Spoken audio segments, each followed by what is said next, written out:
welcome to another edition of Uncovering India. As we all know that due to the pandemic, there has been an influx of web series on OTT platforms, and one web series that has stood out has been The Family Man. Last year, we saw the part one, which dealt with the issue of IS threat. This year, we had a second season which indirectly pointed out the threat from the Sri Lankan Tamil militants, or better known as the Liberation Tigers of Tamil, Elam, LTTE.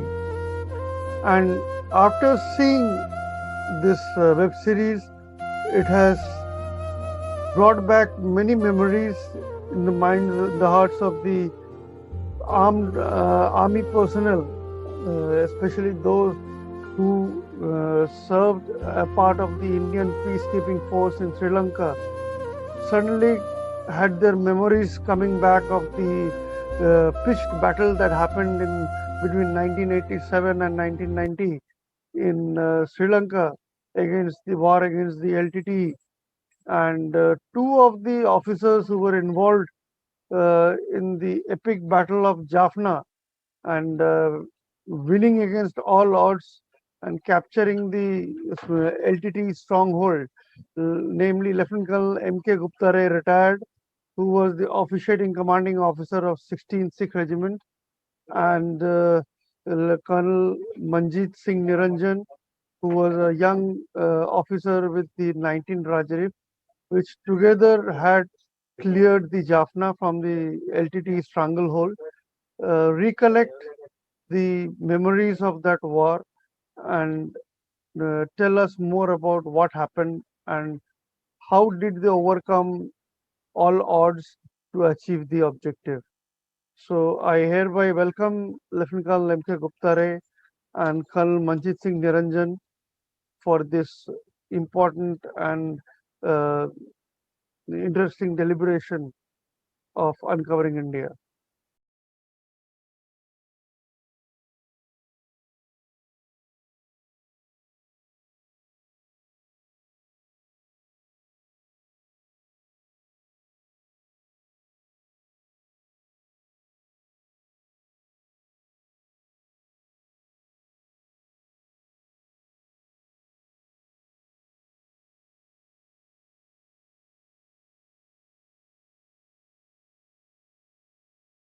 Good morning, Shashat, and also thanks to the Uncovering India for giving such a chance.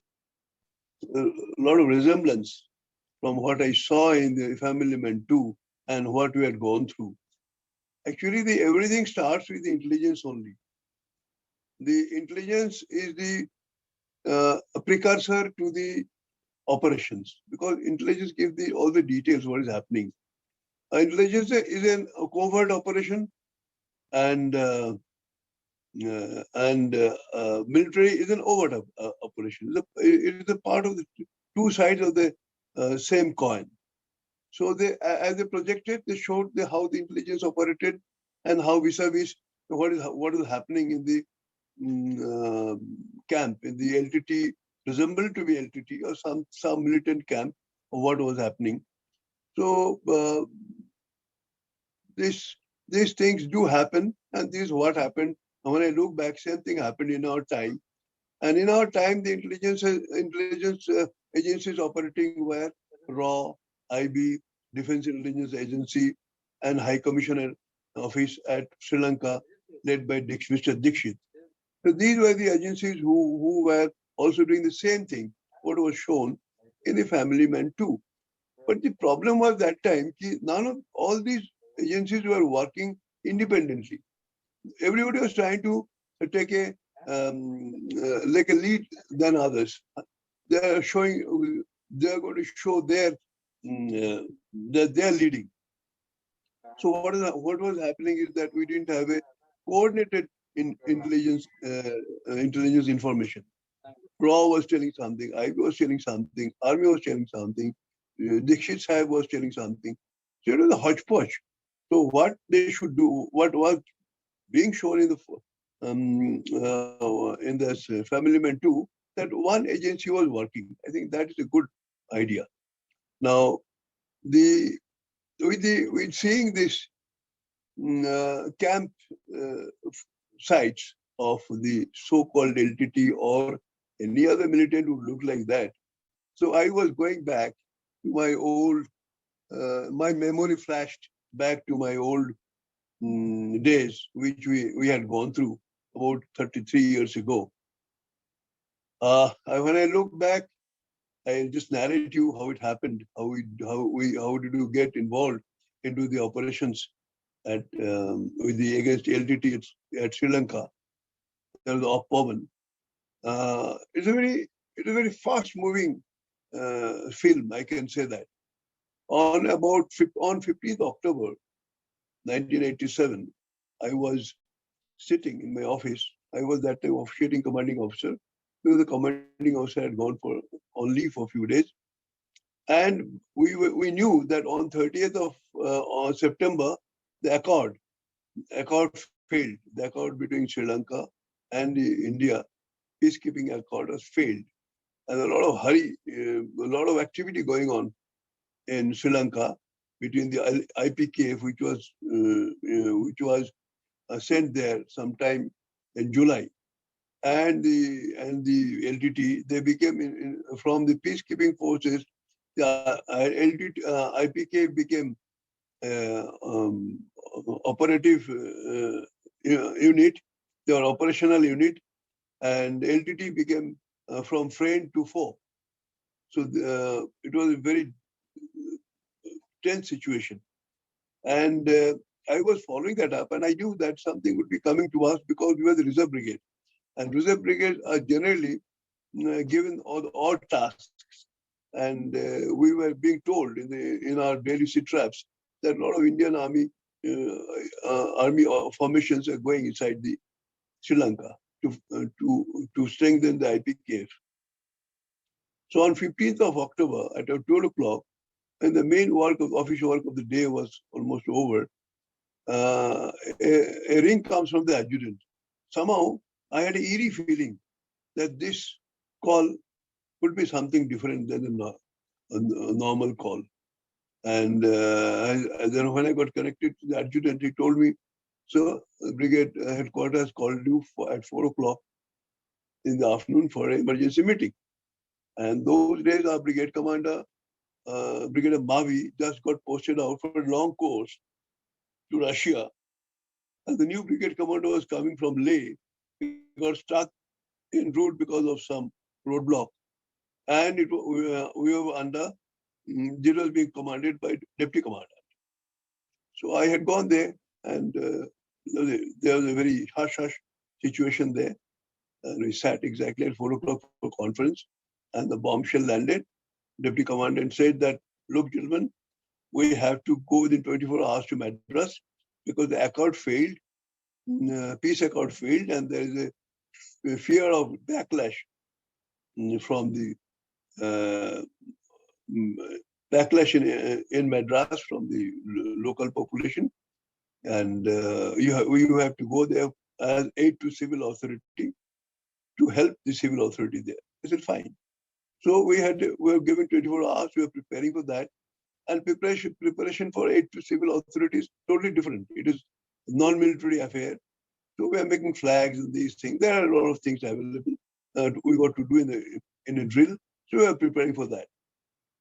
So next day, again, morning call came and said, "No, this thing has changed. Role has changed. You have to go directly to Jaffna and get involved in the Sri Lanka operation, military operation." So we wasted 24 solid hours on something else. And you imagine what is happening in the 24 hours. How you go to a battle? In 24 hours, you cannot arrange a dinner party. And you go to a battle within 24 hours. And order is order. At that time, my battalion had only 200 people in the camp. The rest are all out. Two companies, about 400, 300 strength, were out for field firing at Rewa range in MP, Madhya Pradesh, about 200 kilometers. So we all hurriedly trying to call them and trying to get together. A huge chaos, I would say.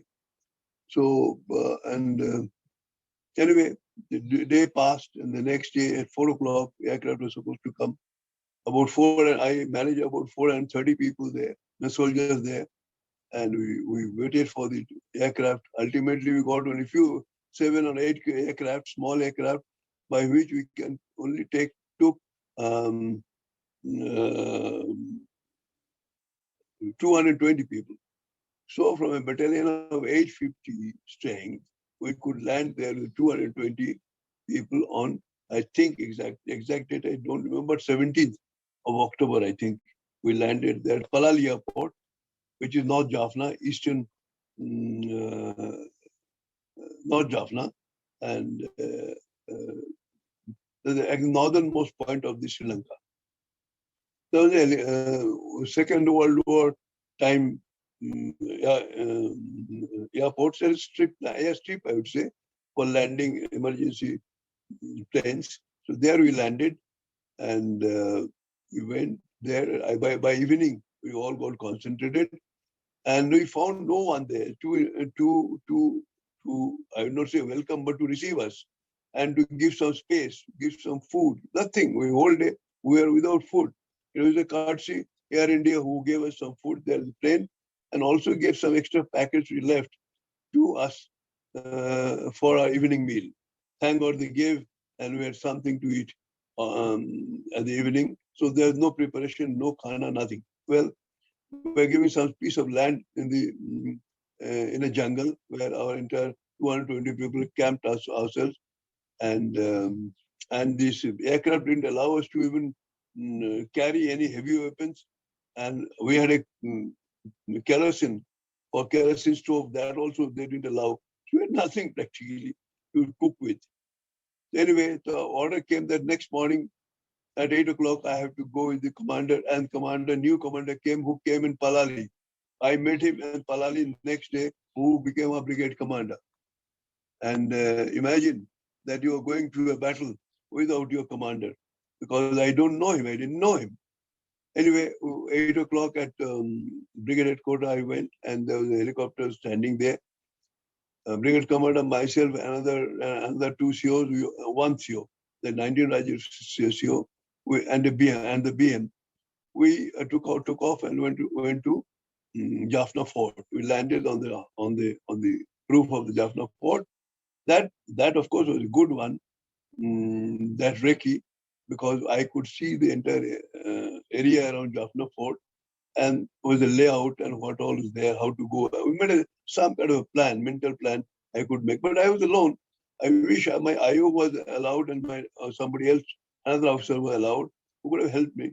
Anyway, I saw that, but there was an order that at 8 o'clock morning, the rest of the battalion under three ICs, third in command, should go for the link-up operation to Jaffna for Jaffna Fort.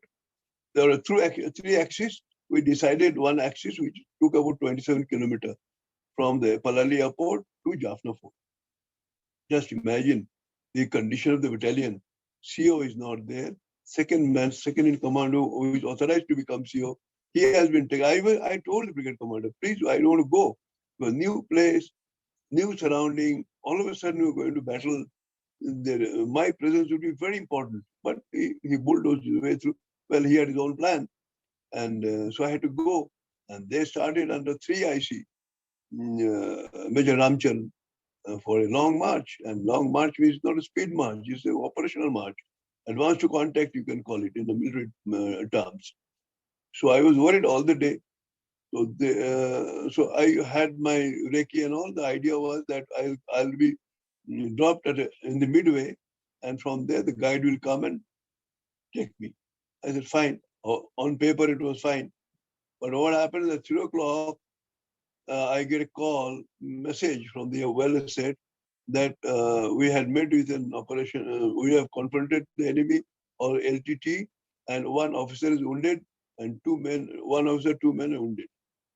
So I said, God, I mean, the ball has started rolling, but I'm not there.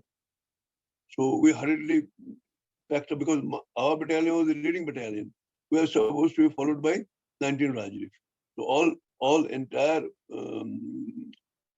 concentration of fire and all came onto us. So I said, let's pack up, go. So 4 o'clock, I landed at that place where I was supposed to get my guide, but there was no guide because my battalion was busy in fighting. So how can you send a guide? And guide, whosoever is taking one step ahead out of the cover, they're getting shot. So no guide. I was mad. So I was going around like a madman with my wireless operator. What to do? So, but then ultimately what happened? That the next battalion, 19 RAJRIF, which which had come by that time. So I joined with them. And night 2:30 or 3 o'clock, I could go into the battalion. By then, battalion has taken all-round defenses, and they couldn't get those body of the officer and the two officers, especially. They couldn't recover that body, and they are sitting. I mean, they are taking defenses and waiting for the next order. So I said, now we can't go at this stage of situation, which is about morning breaking. And I myself had no clue about which state to go. Was new place, no map, nothing. They gave some tourist map. So it was a very difficult situation. So I said, chalo, next morning we'll see. And the next morning we started plan to move at 7 o'clock. The moment we started, and by then the whole night, the entire area and high trees were covered by the LTT machine guns. And the moment we set out, and they fire at us. Again, we incurred casualties. I said, no, we can't go in the daytime like that. And we have to wait for the night. Same thing I discussed with another CEO of 19 RAJRIF. We decided that. There's a lot of pressure from the brigade headquarters. You go. I said, you come, Brigadier Sahib. You come and see what is happening. And two battalions here, the brigadier should come and lead. So it is very easy to give order from down below. We are facing the bullets. So I said, before darkness fall, we cannot move. I just said. So there are a lot of pressure. People said something, that, but I stuck to that to cut it short. And we started the next night. When the night fall, at about 6:30, we started. And there are 2-3 big villages which we had to clear. The whole day, whole night we marched and did some operations for clearing operations of all these villages which are coming on the way. And by again morning, next day morning, we were near the we are short about 7-8 kilometers short of Jaffna Fort. Again, we started walking, because walking means we are fighting. Whole day it took to clear the various oppositions by the LTT. So in the meantime, at one place, the brigadier had taken 3 PMPs. They are supposed to be infantry carrier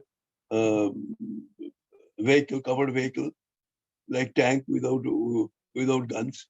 So he took one of them, and with 2 companies of RAJRIF, he started his own journey. So I found one company of the RAJRIF was 5 RAJRIF was there. They were unable to go with the brigadier. So I took them along, and by next morning we could reach the Jaffna Fort. And officially it took one more day because of the clearance of all the oppositions which were required to be done.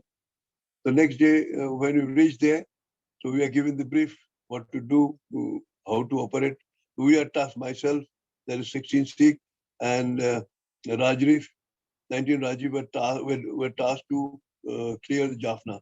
So we could, that means we had bashed on, and we could penetrate to the LTT surroundings, and we could reach Jaffna, which could not be done by the Sinhala army, and also the 4 brigades who tried for the last 15 days to come and occupy Jaffna. They couldn't do it.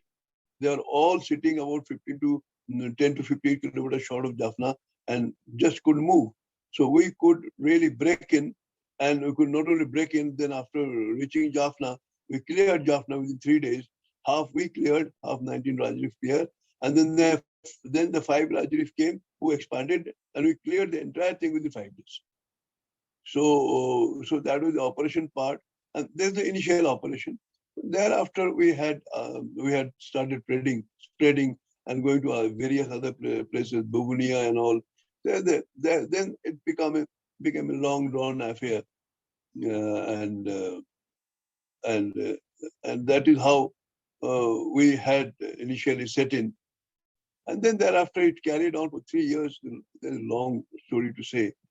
So that is how we that family too had again rekindled my mind, and I was going through the entire life of those few days, how it happened. So, as you narrated So, that there were a lot of odds that were stacked up against you when you arrived without any logistical support, without any maps, without any food. yeah, nothing. We had no logistic. I said we didn't have food. We didn't have ammunition. We didn't have big weapons, because big weapons we didn't have space in the aircraft.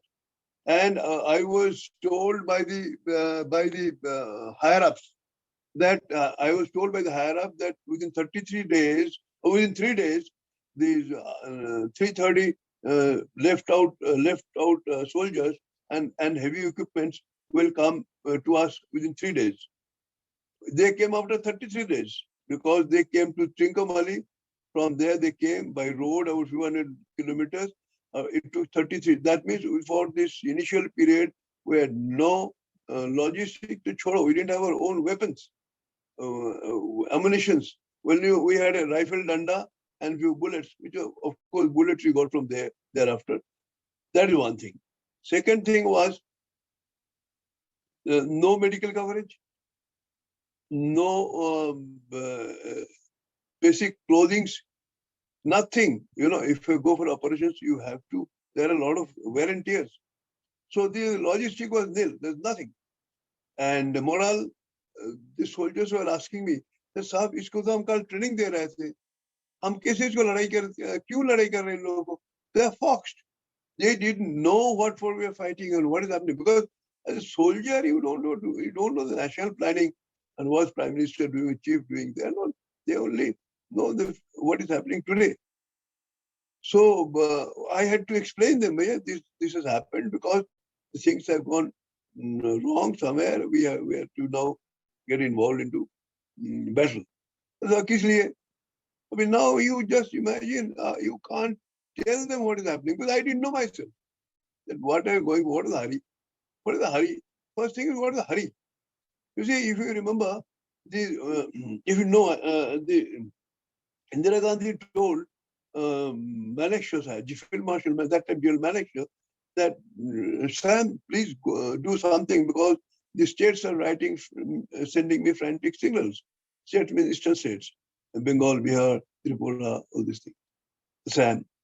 So the general said that, no, sir, no, madam, we can't do it now because we are not prepared. I can only do it in December. So he took 7-8 months. And this man here was sending 24 hours. 24 hours going for a battle. What is logistic? What is morale? No briefing, nothing. And first, another more important thing is that we are deployed against Pakistan. So our battle procedure and battle techniques were different. We are going for attack defenses. That is the conventional warfare. But here in the jungle fighting, you need a different set of training. In the conventional war, you want to mass your troops and give maximum pressure on the enemy. Here, you must have smallest of unit and a number of axes, so that the militants cannot have a big target for you. Here we are going as a column. Why do these people, the police have such casualty? Because they have in one operation 400 people going in one line. Obviously, will be fired. Instead, you have small groups and go in different directions, different columns. So, but we didn't have time to train all these things.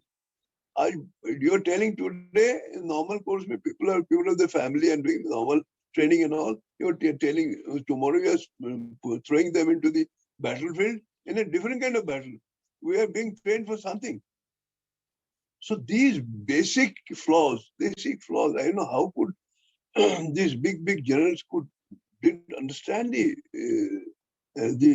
predicament at the lower level, and that is their job. So this was, and then people getting wounded, falling on the ground. There's no one to evacuate them. There is no medicine other than a bandage which you could carry. There's no doctor. There's no MI room, evacuation channel. These are man's life. These are one of the most important. Even in a battle, the big general, a good general, will think about the casualty rate. These are important to think, because if a man are getting killed, then what are fighting with? So from 220, by the time I came to Jaffna Fort, it was reduced to 185, 165. Because one person getting casualty, I had to put 3 men more with him to the nearby post. There was a post of 8 mark. There was a post of 8 mark, and the 3 and 1 4 gone, and they would come after 4 5 days. By then I'm in a different place. They were all lost. There is no system, nothing. So it was. Despite all these handicaps, you still managed to ensure victory by evicting the LTT. So, because it was such a strategic thing, strategic objective that you have achieved, which was the Jaffna strongest hold of the LTT.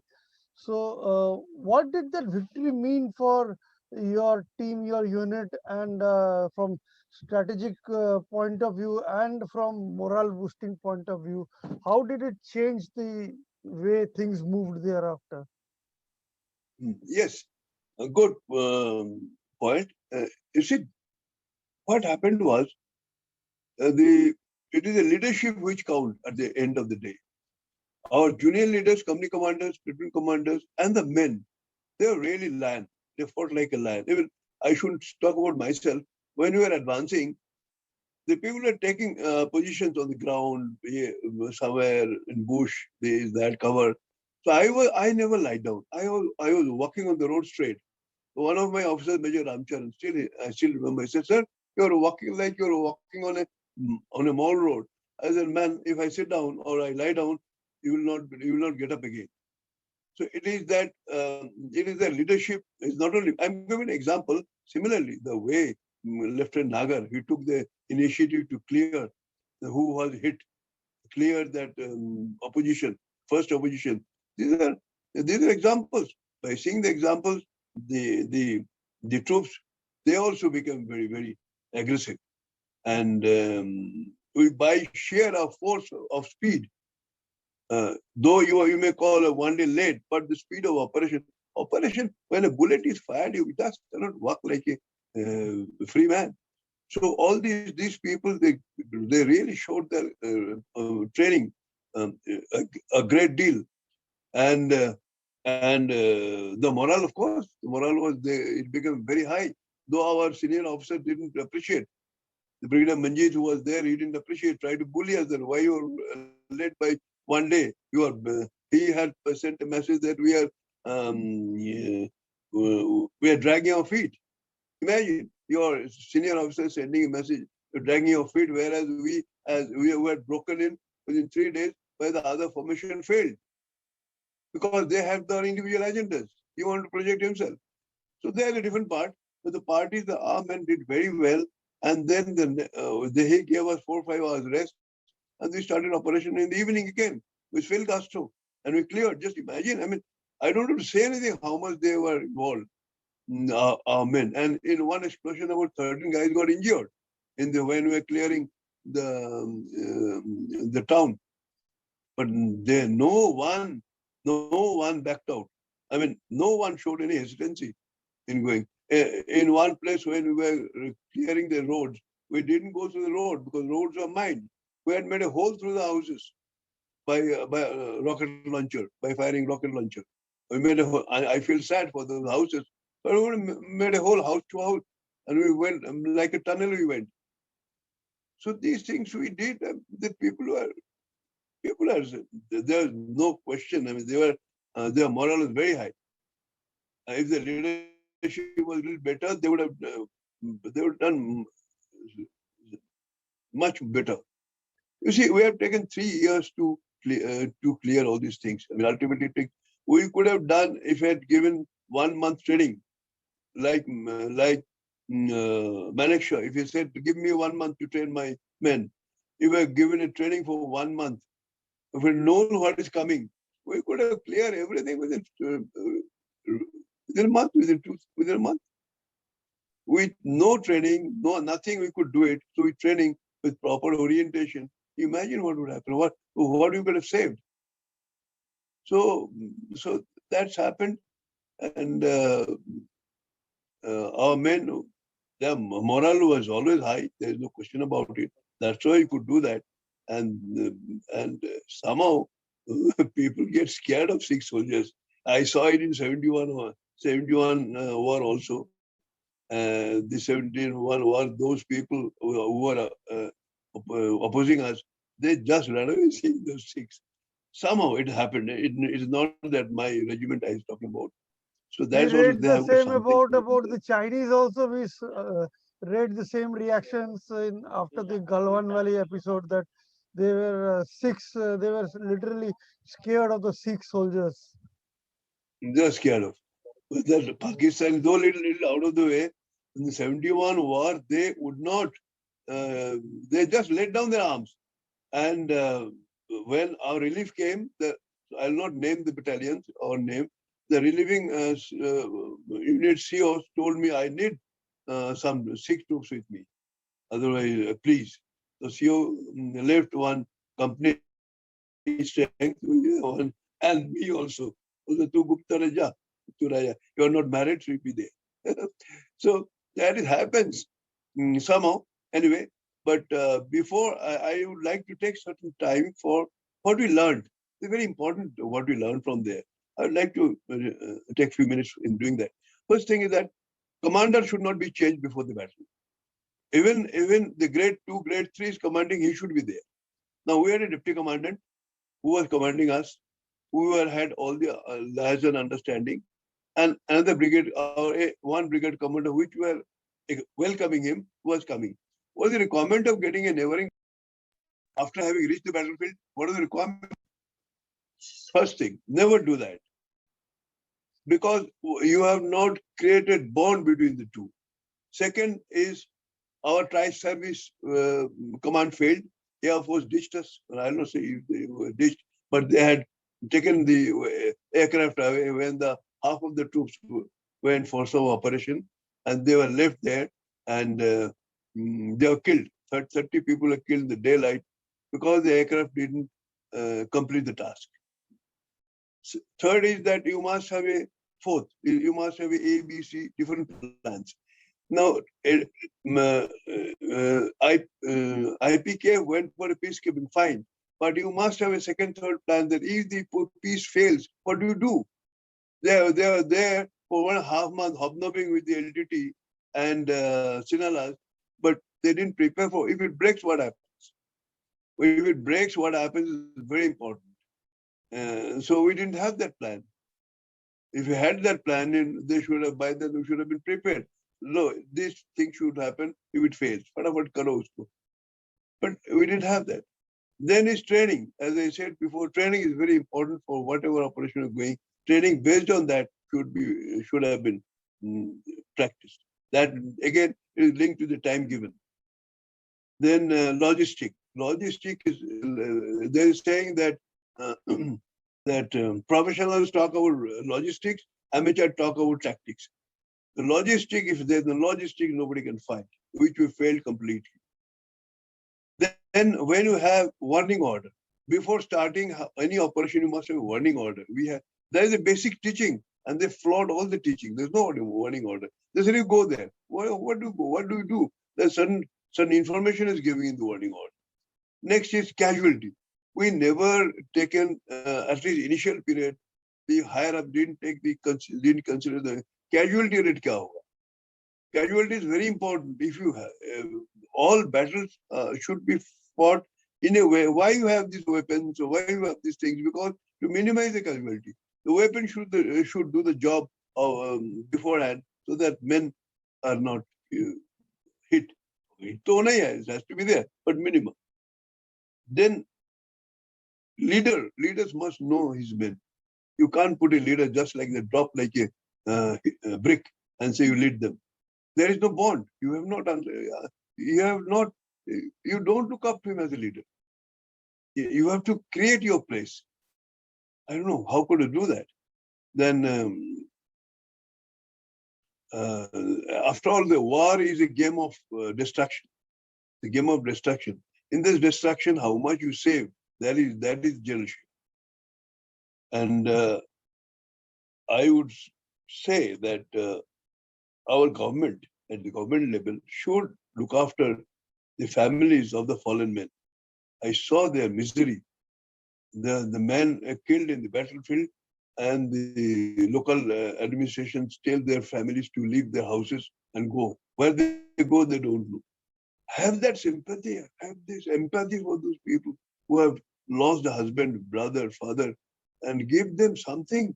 Give them all the solace. Give them all the help what they need to settle them.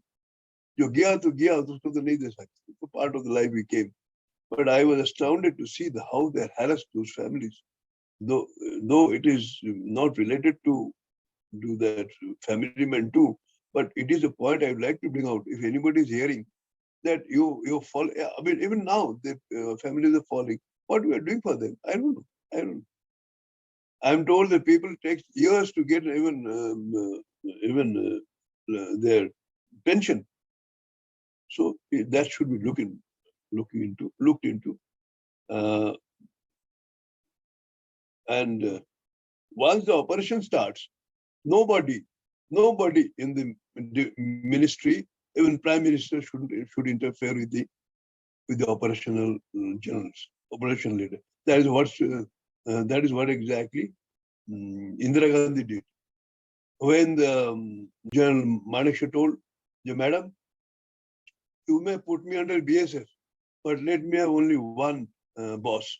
I don't want to go to Defense Ministry, Home Ministry, this ministry, that ministry. He said, no, Sam, you are the leader, you are the responsible person. Nobody, you don't go anywhere. So in the Sri Lanka war, LTTE, everybody was boss.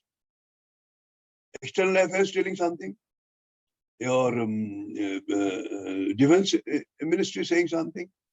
Of course, the home ministry didn't have much, but they are otherwise there's a unity.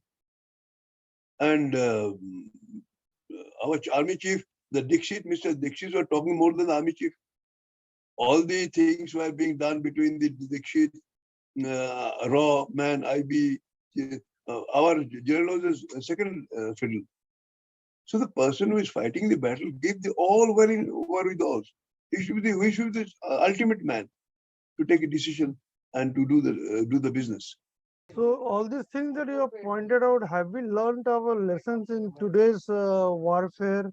Do you think these things are getting implemented, or you see any changes or any positive developments since then? I don't think, because I have not seen this happening. Ab dekho, NSA of a national security advisor, from a police always. Why not military? Our police, pardon my saying, they are also doing good job. Police is different. Is the internal. There are two types of administration: external, internal. External, all is by the army. Border and beyond is army. Border and inside is the civil. So when the strategic thing you are talking about what is happening, do you think NSA is more competent than our chief and all? And any chief has become an NSA. So we are again a second phase. Now everything has to move through the defense minister or a defense secretary. Our chief doesn't have anything. The CDS has come. I do not know. I am not very convinced. The CDS is also ultimately parallel to Defense Secretary, not above it. So everything is now held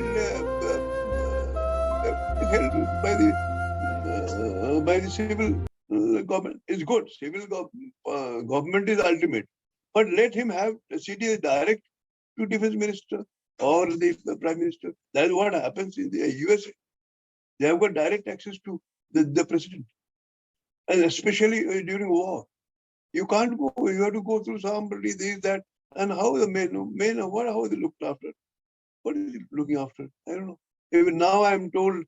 I don't know today, but few months ago, I read in the paper that the winter clothing is not enough there. Even our infrastructure, development of infrastructure, we are no par with that. We are advertising. So you were talking about the lack of synergy between the tri-services during the Sri Lanka war. Do you think with the appointment of the CDS, things will now we can look up to a more synergized tri-services action that will be needed in the coming future? I think the three